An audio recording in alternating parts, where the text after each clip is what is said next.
미국에서 유명한 이 사진 웹사이트 od.com이라는 것이 있습니다. 그곳에서 세계 10대 미스터리한 사건을 소개하는데 대부분 유령에 관련되어 있는 것이었습니다. 그 중에는 컴퓨터 그래픽 등을 이용한 조작들로 밝혀져 있지만 100% 원본 사진들도 있었다고 합니다. 그 중에 한 가지를 보여드리면 1959년 영국에서 어머니의 묘지를 방문한 마벨 치널이라는 이 여사가 차 안에서 이 여사를 기다리고 있는 남편을 이렇게 사진을 찍었던 모습입니다.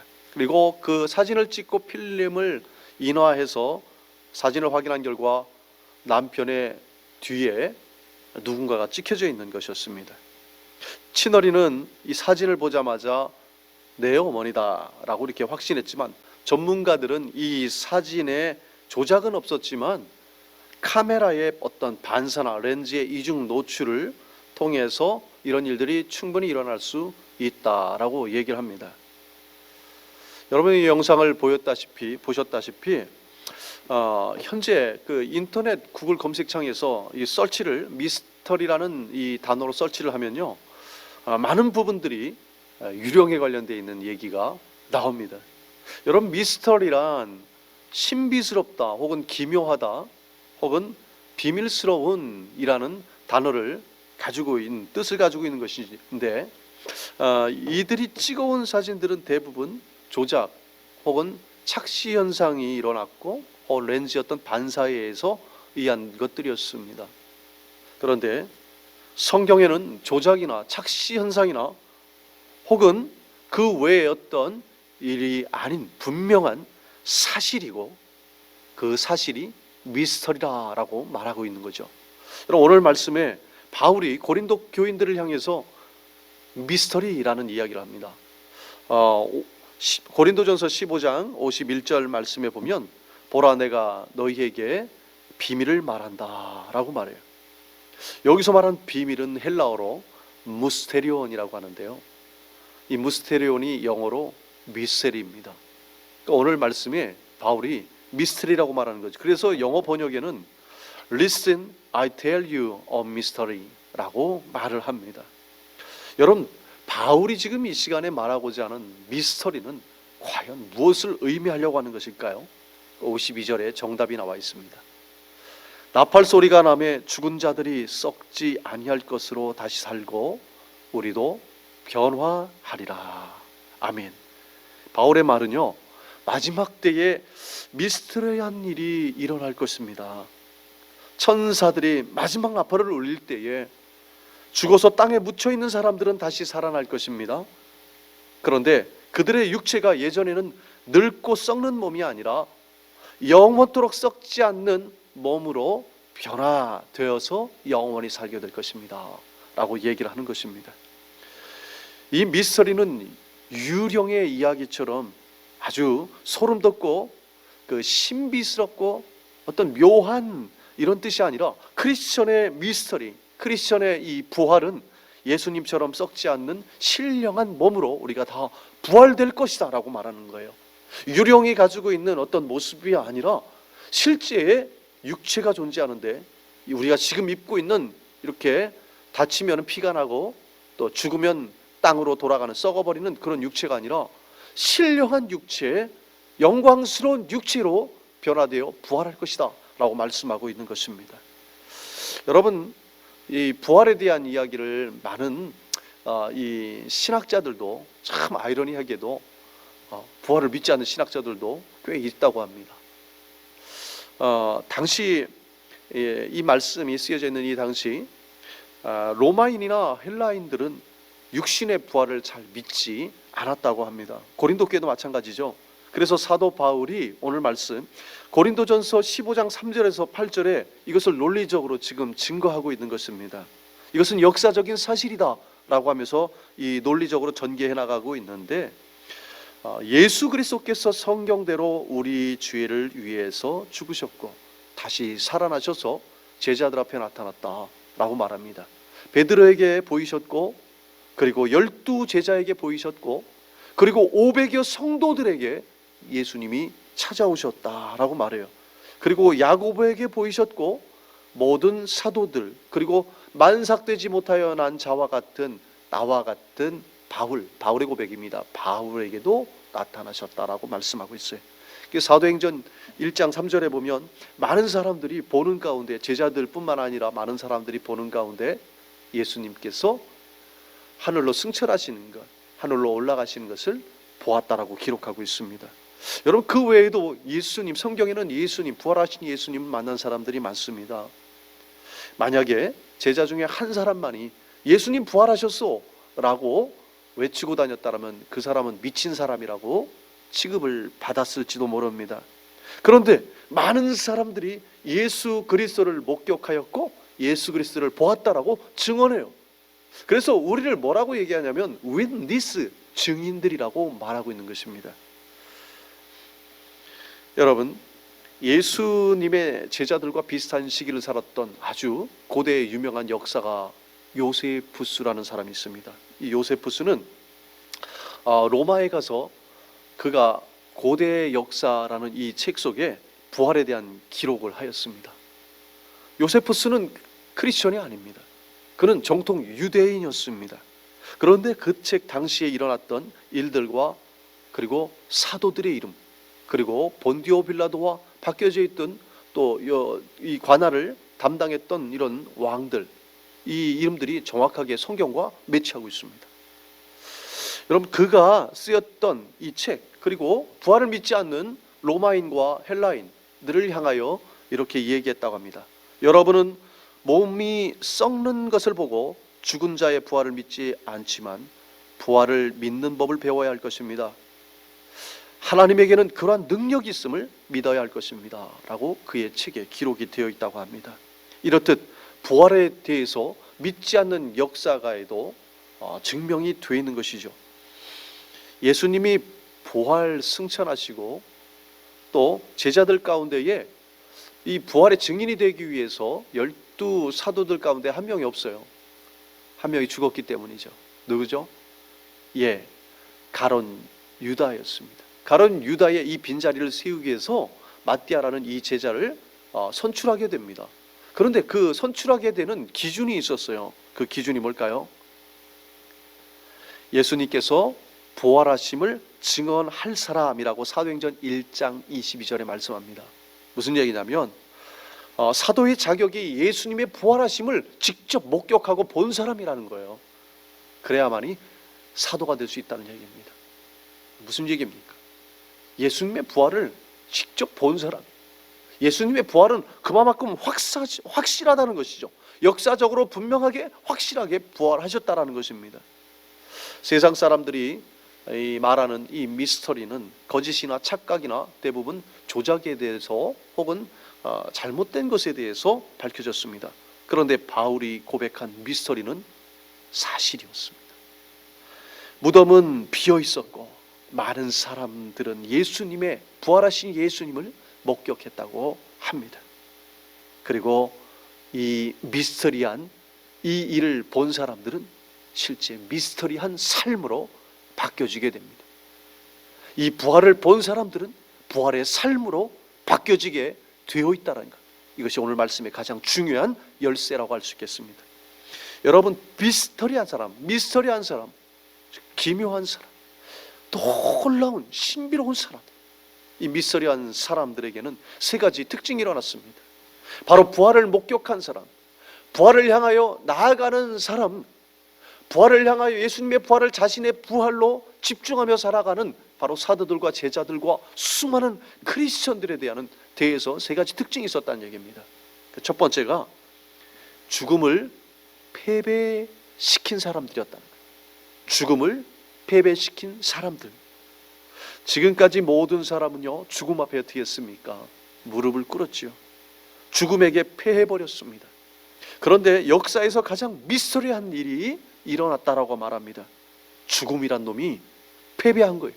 죽음이란 놈이 처음으로 무릎을 꿇게 된 것입니다.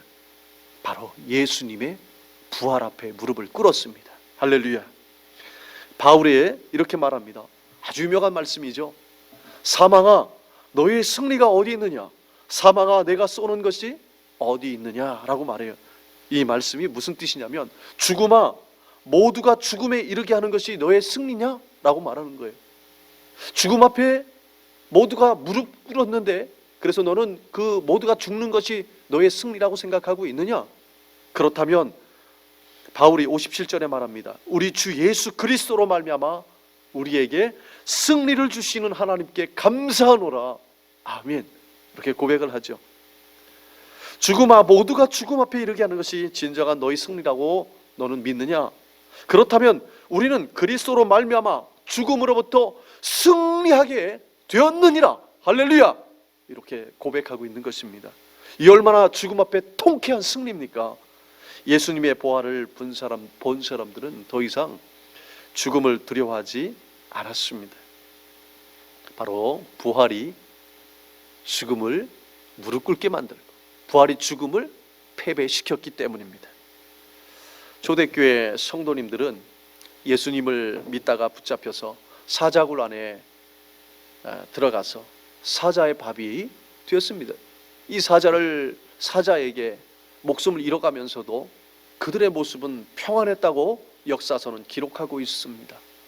그리고 더 놀라운 것은 자신들의 죽음을 보고 이 피해 잔치를 즐기러 온 많은 관중들을 향하여, 그들을 향하여 손을 들고 축복했다라는 거예요.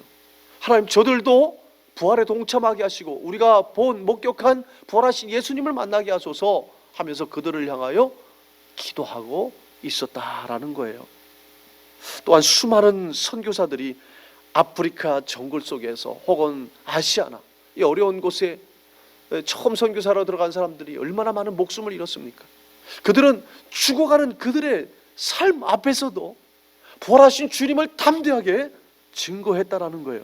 여러분, 과연 이들들이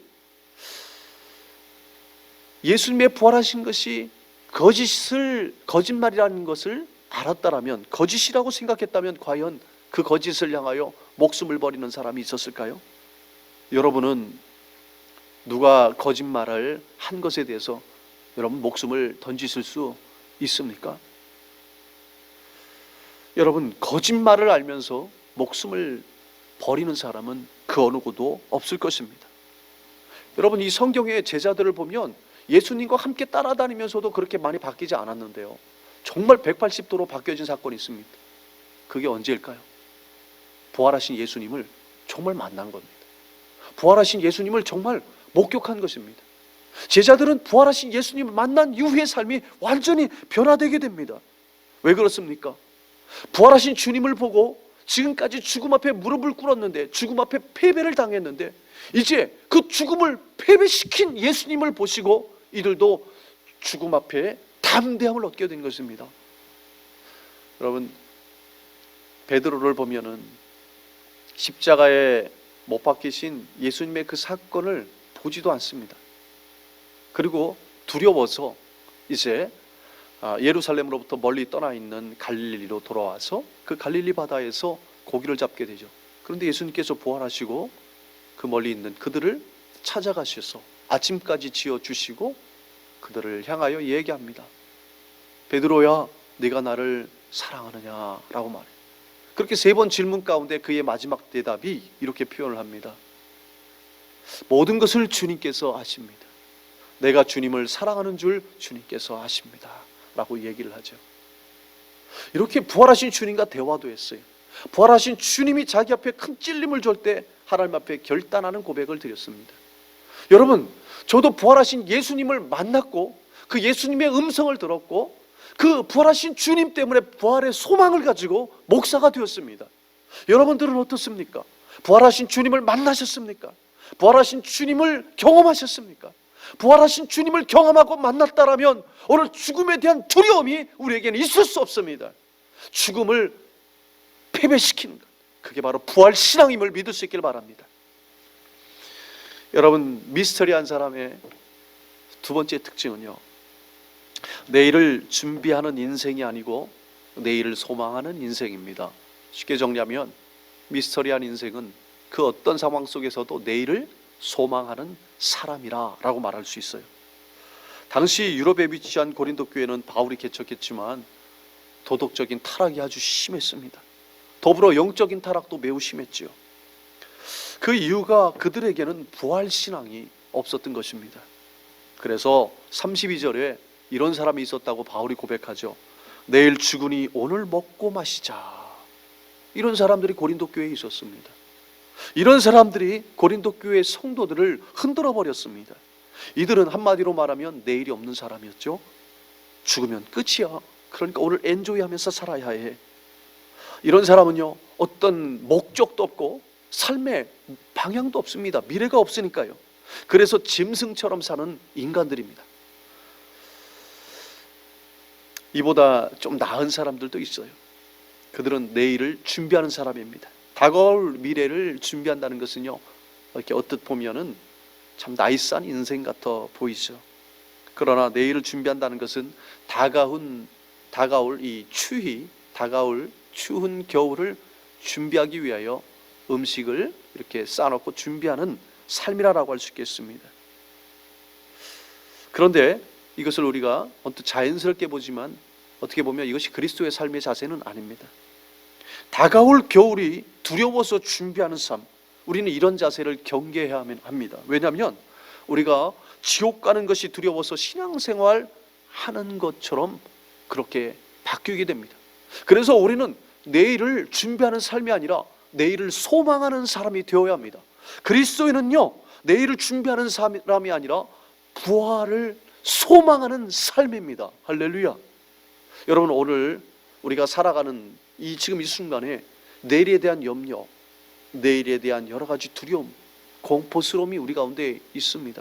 그러나 우리는 그것을 향하여 대비하고 준비하는 그런 현대인들이 아닙니다. 그리스도인들, 미스터리한 사람들은요, 그럼에도 불구하고 부활의 소망, 부활을 소망하며 살아가는 그런 기쁨의 사람들임을 믿을 수 있기를 바랍니다.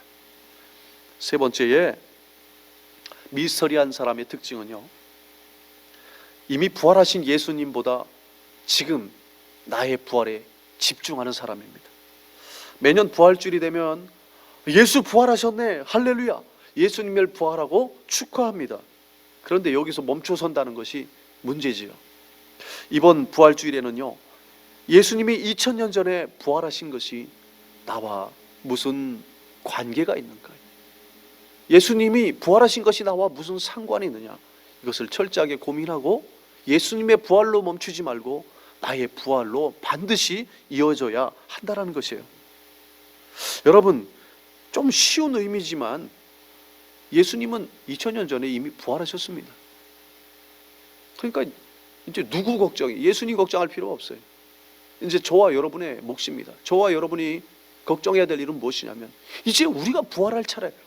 이제 우리가 부활을 향하여 꿈꾸고, 이제 우리가 부활을 목격하고 부활의 확신을 우리에게 가지고 있다라면 이제 그것이 나의 부활로 연결해야만 합니다.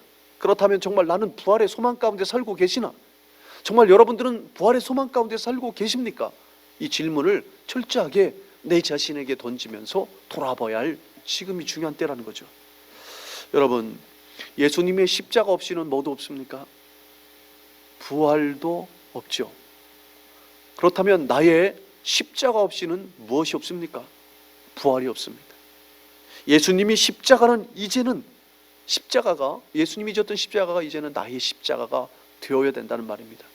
바울이 갈라디아 2장 20절에 이렇게 말씀하죠. 내가 그리스도와 함께 십자가에 못 박혔나니 그런즉 이제는 내가 사는 것이 아니요 오직 내 안에 그리스도께서 사시는 것이라. 이제 내가 육체 가운데 사는 것은 나를 사랑하사 나를 위하여 자기 자신을 버리신 하나님의 아들을 믿는 믿음 안에 사는 것이라. 할렐루야. 여러분, 이 바울의 이 고백입니다. 우리가 주님의 십자가 앞에 함께 죽었을 때에 우리는 이미 부활을 경험하게 되는 것입니다. 여러분, 이러한 믿음을 가지고 우리가 살아갈 때 그리스도인으로서 성숙하다는 소리를 듣는 겁니다. 성숙해진다는 것은 그리스도와 내가 연합하여 하나가 된다는 것입니다. 철저하게 십자가 앞에 죽음 후에 주님과 연합할 수 있습니다. 십자가의 철저한 죽음이 있어야 나의 자아의 죽음, 또한 내 어떤 경험이 우상화되었던 것에 대한 죽음, 내 논리력을 여전히 믿고 살아가고 그것을 확신하고 있는 것에 대한 죽음이 온전히 이루어질 때에 예수님과 동행하고 예수님과 함께 연합하고 부활이 이루어지고 있다는 것입니다. 여러분, 그래서 사도 바울은 자신의 부활을 집중하기 위해서 바로 고린도전서 15장 31절에 말합니다. 나는 날마다 죽노라. 아멘. 날마다 죽는 연습을 하는 거예요. 우리가 부활을 날마다 소망하기 위해서는 날마다 죽는 연습, 날마다 이 못된 나의 근성들을 십자가에 못 박여 죽으려고 하는 이 마음, 이럴 때 우리는 부활에 집중할 수 있습니다. 예수님의 부활이 곧 내 부활로 만들어가고 있다는 거예요. 여러분, 이제부터 나의 부활에 집중할 수 있길 바랍니다. 오늘도 주님과 함께 죽었다면 여러분, 새 사람이 된 것입니다. 부활의 기본적인 전제 조건을 갖춘 것입니다. 여러분, 이것이 그리스도인의 시작입니다. 그리스도인의 시작이요, 바로 부활의 시작입니다. 오늘 말씀에 보면 세상 사람들이 말한 미스터리는 거짓이나 혹은 착각 혹은 카메라의 잘못된 어떤 조작에 대한 어떤 현상으로 이렇게 보았습니다. 그런데 바울이 고백한 이 미스터리, 즉 이 부활은 사실이었습니다. 그가 말한 52절의 고백, 나팔 소리가 나매 죽은 자들이 썩지 아니할 것으로 다시 살고 우리도 변화되리라. 나팔 소리가 나매 죽은 자들이 썩지 아니할 것으로 다시 살고 우리도 변화하리라. 부활을 믿는 사람들의 특징은요, 죽음을 패배시키는 사람입니다. 여러분, 죽음의 두려움에서, 공포에서 일어나 죽음을 패배시키십시오. 여러분, 또 미스터리한 사람의 특징, 부활하는 사람의 특징은 내일을 소망하는 사람입니다. 두려워서 미래를 하나하나 준비하는 것, 그게 역시 두려움입니다. 부활에 대한 소망이 없기 때문에 그렇습니다. 잘못된 것은 아니지만 그게 전부는 아니란 뜻입니다. 이미 부활이 준비된 사람은요, 내일을 준비하기 위해서 아둥바둥 사는 것이 아니라 내일을 소망하며 천국을 소망하며 기쁨 가운데 살아가는 사람입니다. 그럼 세 번째로 우리 미스터리한 사람의 특징은 내 부활. 이미 예수님 부활하셨으니까 이제 내 부활에 집중하여 부활의 소망을 향하여 날마다 십자가에 죽고 다시 날마다 주님과 연합하는 그 사람입니다. 여러분, 지금 유행병, 이 팬데믹에서 죽음에 대한 두려움이 주변에 수많은 사람들이 이 질병, 이 작은 것 같은 이 전염병에 넘어가고 죽어가고 있습니다.